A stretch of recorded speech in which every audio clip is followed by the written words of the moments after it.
How to control fermentation temperature. Ideally, the brewing process should be closely regulated within a narrow temperature margin to achieve optimal results. Failing to take adequate steps to properly regulate the thermal aspect of beer production is a costly mistake many new brewers make, which can result in unsatisfactory products.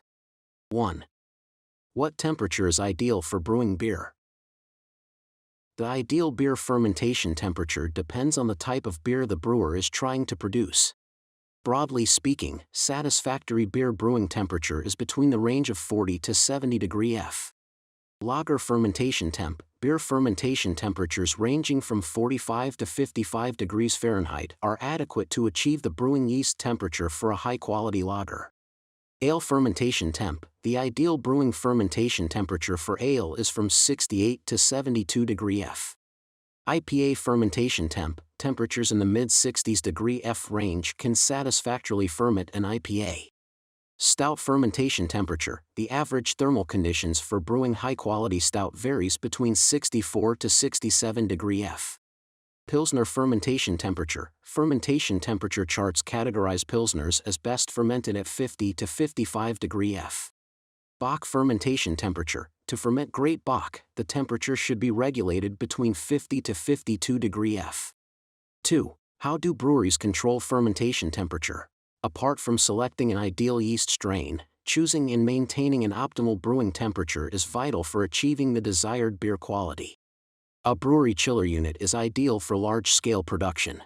Most brewery chillers utilize a solution of glycol and water as a coolant, though other refrigerants are available, used to keep the chiller pump running smoothly.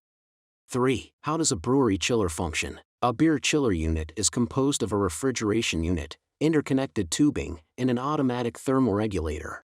The cooling fluid is chilled in a refrigeration tank before being pumped through heat exchanger tubing that surrounds the fermentation vessel. The heat from the brewing vessel is transferred to the circulating chiller fluid, which is subsequently pumped back to the refrigeration component for recooling. The overall effect of this heat exchange cycle is a reduction in the fermentation temperature within the brewery vessel. How does a brewery chiller regulate the fermentation temperature? Although utilizing chilled glycol as a coolant is quite advantageous, if left unregulated, it can excessively cool the brewing process. To avoid brewing beer with poor quality, it's essential to keep the temperature within the fermentation vessel constant. This can be achieved with an automatic temperature controller. A temperature-controlled solenoid valve is connected to the tubing leading to the heat exchanger. Additionally, a temperature probe is installed in the beer fermentation vessel through a thermal well, which automatically detects thermal changes within the brew. The valve mechanism will automatically open or shut off in response to the temperature within the fermentation vat, therefore restoring it to a predetermined value.